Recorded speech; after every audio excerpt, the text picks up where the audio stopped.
Buon pomeriggio amiche e ben ritrovate sul mio canale. Oggi ci incontriamo finalmente per un nuovo tutorial, diciamo, di perline, anche se in realtà è molto semplice, come potrete vedere qui sul mio tavolo da lavoro.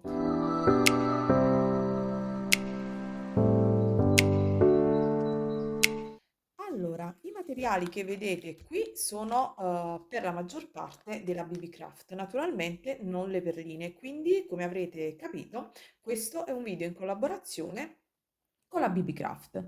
La particolarità di questi orecchini, prima di tutto, è la semplicità e la facilità d'esecuzione. Questo in realtà è un prototipo, quello che vedrete poi nel tutorial c'è una piccola variazione, ma naturalmente l'effetto finale non cambia. Mi piacciono tantissimo questi orecchini, anche se sono molto semplici, perché hanno uno stile, arabeggiante. Questi ghirigori mi sembra quasi una porta con un colonnato, mi piace moltissimo, spero che piacciono anche a voi. I materiali che vedete qui, queste pietre in diaspro imperiale e letila mi sono state offerte, dalla BB Craft. Quindi se vi siete persa l'unboxing dei materiali ve la metto giù nell'info box. La BB Craft, per voi che siete iscritti al mio canale, ha riservato un codice sconto del 10% che è Gabriella 10, quindi ve lo metto qui in sovraimpressione sperando di non aver sbagliato. L'unboxing l'ho girato una decina di giorni fa, ma non penso di sbagliarmi, non penso di sbagliarmi. Quindi digitando questo codice potrete usufruire di questo sconto e poi la BB Craft, oltre 25 dollari, offre le spedizioni gratis.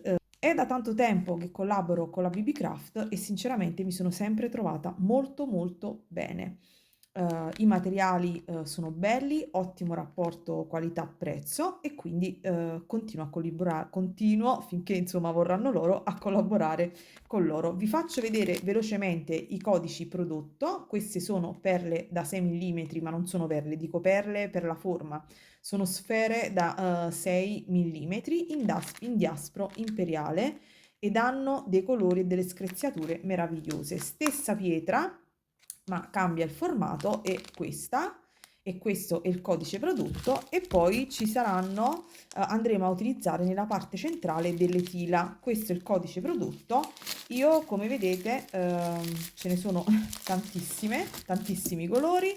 Nell'unboxing che vi metto giù le mostro tutte quante e io in questo caso ho utilizzato questo in questi orecchini. Non so adesso negli orecchini che andrete a vedere nel tutorial se utilizzerò questi o un'altra colorazione. Questi li terrò per me, probabilmente farò un'altra colorazione. Allora, quindi adesso vi ho mostrato i materiali della BB Craft, passiamo all'elenco dei materiali completi.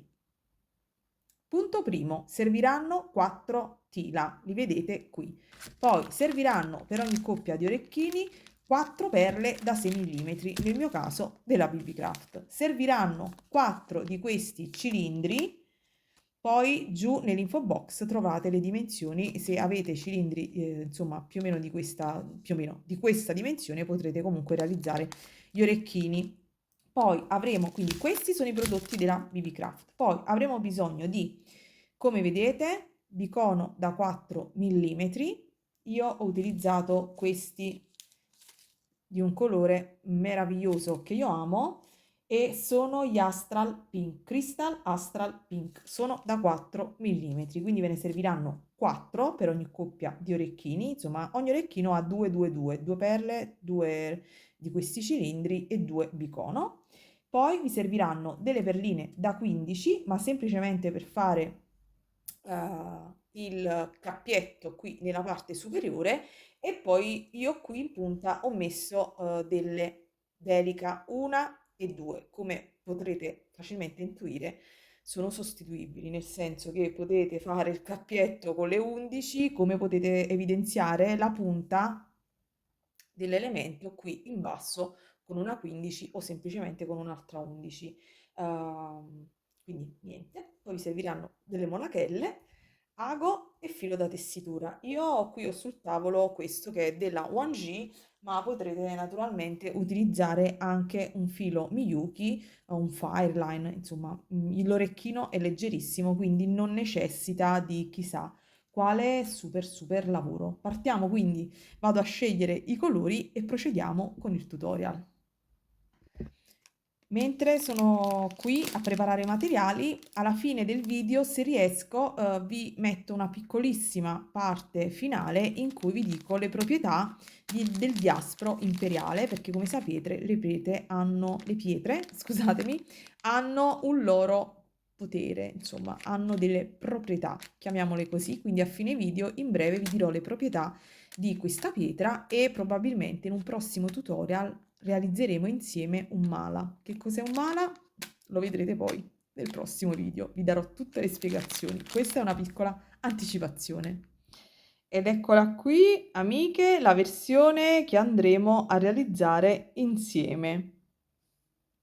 Questa era la prima versione, questa è quella, come vedete ho migliorato, diciamo, questa parte qui centrale sopra le tila e quindi l'orecchino si è allungato leggermente, ma come vedete alla fine l'effetto finale non cambia tanto, anche se in questi colori è veramente strong e particolarissimo. Ok, andiamo a fare il tutorial. Allora, la primissima cosa da fare è caricare due Rokyle 11.0 sul vostro ago e quindi di conseguenza sul filo. Dopodiché entrate in questo modo. Dobbiamo creare come una barretta, quindi in questo modo, ok? Quindi devono essere posizionate in questo modo. Di piatto. Si girano tra le mani, non è semplice mostrarvi, comunque avete capito, in questo modo. Uscite poi da qua, quindi, e andate a prendere due tila, ok? Ed entrate all'interno di tutte e due le tila, quindi è una e due, ok? Entrate all'interno delle due tila, in questo modo. Adesso dobbiamo realizzare altre due, una barretta anche da questo lato, quindi io metto una e due Rokyle 11.0 sul lago e le porto qui alla fine, sotto le mie tira. Mi raccomando, non tirate troppo perché qui non abbiamo ancora annodato, ok? Anche in questo caso esco da questa ed entro in questo modo. Vedete, si posizionano in questa maniera. Faccio un altro passaggio per fissare queste due e risalgo, spero che si veda ragazze, in questo modo. Vedete che qui in basso si muove, ma adesso andremo a fissare tutto. Quindi una volta che sono riuscita da su, entro nuovamente qui e rientro nelle due tila ed andiamo a sistemare quindi tutta questa parte. Appiattiamo e a questo punto andiamo nella parte sottostante. Sistematevi le perline, ci vuole un pochino di pazienza in questa parte iniziale, però dopo vi sarà tutto molto chiaro. Quindi uscite da qui ed entrate dal basso in questa 11.0.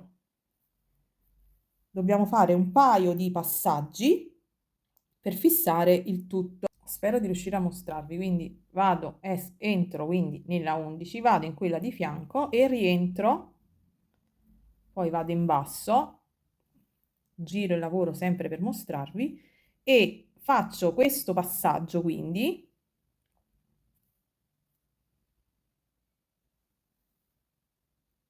andando a rinforzare tutta questa parte centrale, ok? Fatta con le nostre perline e le nostre tila. Ok, passate un paio di volte fino a che il lavoro non dovrebbe più muoversi. Adesso andate da quest'altro lato e dove c'è il capo iniziale fate un nodino e nascondete.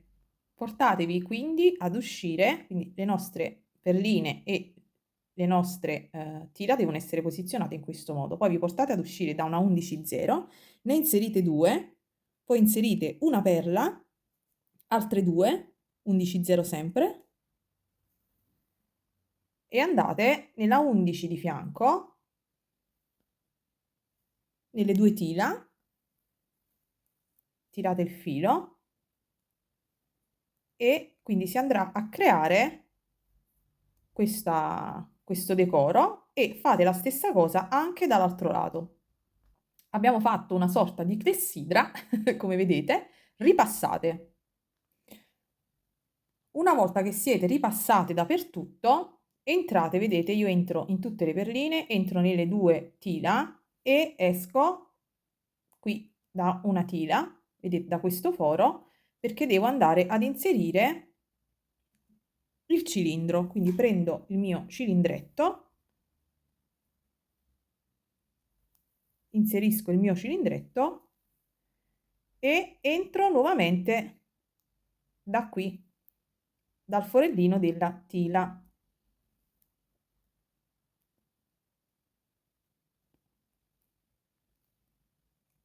In questo modo, e il mio cilindretto si andrà a posizionare in questo modo. Faccio la stessa cosa anche da questo lato. Potete sfruttare anche questo archetto, scendere e inserire il cilindro da quest'altro lato. Quindi fate questa operazione anche dall'altro lato.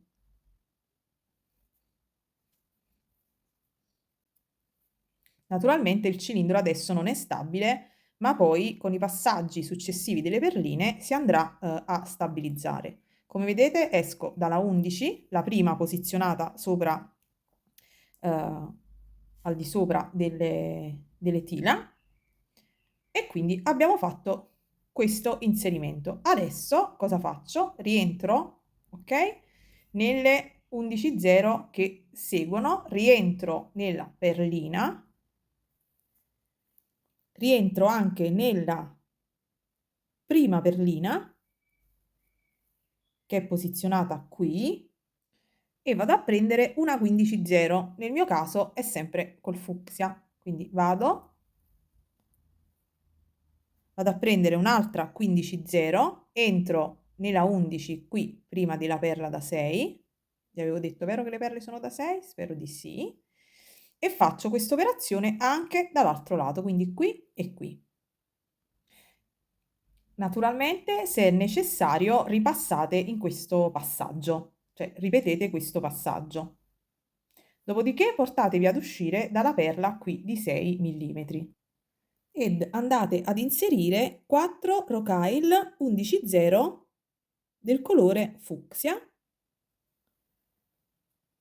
4 rocaille 11,0 del colore fucsia, ed entrate all'interno del cilindro senza naturalmente prendere le nostre perline. Andremo a fare questo inserimento laterale, ok? Ripetetelo per tutti quanti gli altri lati e naturalmente, se è il caso, ripassate. A fine giro vi dovreste trovare in questo modo, ok? Adesso cosa facciamo? Dobbiamo andare a circondare la nostra perla da 6 nella parte superiore. Come lo facciamo? Lo facciamo andando ad inserire 8 rocaille 11,0, quindi vedete? 8 rocaille 11,0, esco dal foro qui e rientro dal foro senza prendere nessuna perlina, ok?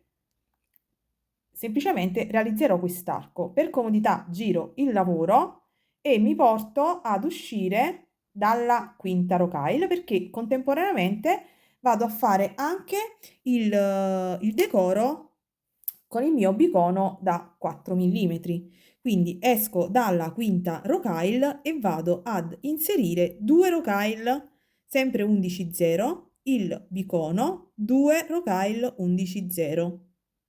Aspettate, 1 e 2. Quindi in questo modo sono uscita da qui e rientro così individuando le due centrali. Per comodità giro il lavoro, ripasso entro nelle 2 rocaille appena inserite, quelle sopra il bicono, e vado a fare un altro inserimento. Inserisco 6 rocaille, questa volta sempre 11,0, quindi il lavoro, come vedete, è molto ripetitivo, quindi 6, 11,0 e vado da quest'altro lato, nelle 11,0 da questo lato. Spero che si veda, penso di sì. Rientro nelle 2 in basso, ripasso in tutto questo passaggio e quando spunto al centro, quindi entrerò in tutte quante queste rocaille, alla fine ne avremo 5 per lato, 2 le abbiamo inserite qui, 6, se le andiamo a dividere per 2 vi ritroverete 5 da un lato e 5 da un altro. Quindi vado qui e a questo punto vado ad inserire una delica. Come già vi ho detto prima, potreste inserire in punta, insomma, quello che preferite. Io inserisco una delica, uno perché l'ho fatte già negli altri orecchini e quindi vado ad inserire la delica, ripasso dappertutto e ripasso nuovamente in tutte queste perline. Questa volta, mentre ripasso, tralascio la mia delica, quindi entro soltanto nelle 11,0 e tralascio la mia delica, così in questo modo andrò a mettere in evidenza la punta. Adesso riscenderò in tutte queste rocaille e ridiscenderò tutto quello che ho fatto da questo lato, lo andrò a fare naturalmente da questo lato. Una volta che avete fatto quindi gli stessi inserimenti della parte sottostante, semplicemente uscite da una delica ed questa l'unica che c'è ed andate a inserire 8 rocaille 15,0. Io le ho inserite nel colore oro, potrete inserirle del colore fucsia in tinta come insomma preferite e semplicemente quindi 8, vediamo, sì, quindi esco da qui e vado, entro dal lato opposto. Nulla di più semplice, ripasso un paio di volte, dopodiché ridiscendo e fisso il filo attraverso le perline, faccio un nodino e taglio il filo in eccesso. Dopodiché potrei anche decidere di andare a mettere qualche cosa qui pendente. Io vado a finire e vado a prendere una monachella. Naturalmente metterò una monachella di quelle semplici perché lo sapete, quando faccio i tutorial non sono mai molto decisa su quello da inserire, quindi ne prendo una qualsiasi e poi la vado a sostituire. Quando l'orecchino è terminato, aprite semplicemente la solina e andate a inserirlo nella solina e andate a richiudere, sempre traslando naturalmente il filo dell'asola senza allargarlo perché altrimenti si deformerà. Allora, spero che il tutorial vi sia piaciuto. Questa era la prima versione in via sperimentale, questa invece è l'altra. Naturalmente poi starà a voi scegliere i colori. Sicuramente questo è più fascinoso, questo è più, insomma, particolare. Per chi fosse interessata, al colore di queste delica meravigliose sono queste. Ok? Spero che insomma si veda. Ok, si è visto. Questo colore, invece le altre di questo sono queste. Ok? Niente ragazze, vi saluto, vi abbraccio ed auguro a tutte buona creatività. Per chi vuole restare con me ancora qualche minuto, dirò qualche proprietà del diaspro, sempre che il video non sia troppo lungo, quindi se il video dovesse essere lungo, ci salutiamo qui, ve ne accorgerete. E vi racconterò qualcosa sul diaspro nel prossimo tutorial che sarà probabilmente un mala.